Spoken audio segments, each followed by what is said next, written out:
About this, we're joined now by David McCuan, our Sonoma State political science professor. David, good morning.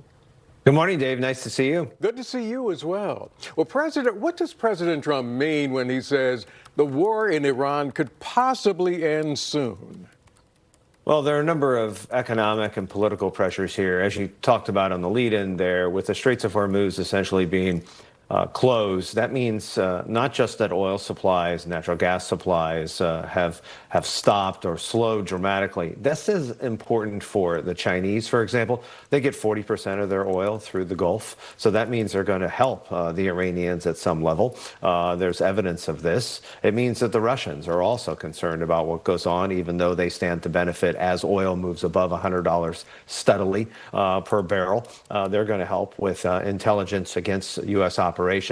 So that means if you're the Trump administration, you're going to ratchet up over the next, say, 7 to 10 days, but you're also looking for an end game. It's unclear what that end game is. And I think more broadly for your viewers, the fundamental point is after this happens, after this episode with Iran, or what this war looks like, the Iranians want to expand it. This is exhibiting a recalibration, a change in the global order, and that affects all nations. And you see that as evidenced by not only how the Iranians want to extend this conflict, but also what nations have responded, including NATO nations, where you now have more than 20 nations involved in what is happening in and around the Gulf. Well, David, earlier today we heard Defense Secretary Hegseth saying they're going to step up the attacks in the Middle East. Is there any evidence that this could be ending anytime soon?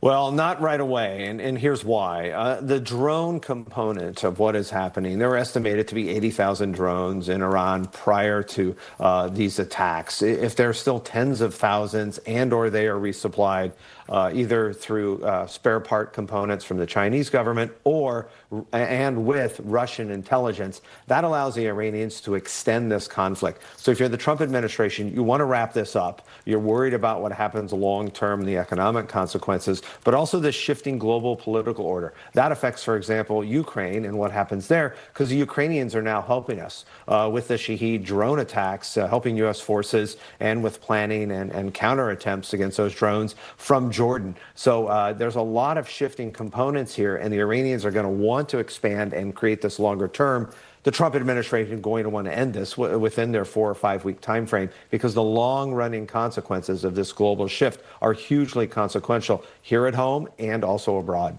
In a lot of ways. Sonoma State political science professor David McCuan, always a pleasure to talk to you. Thank you for joining us on Mornings on 2.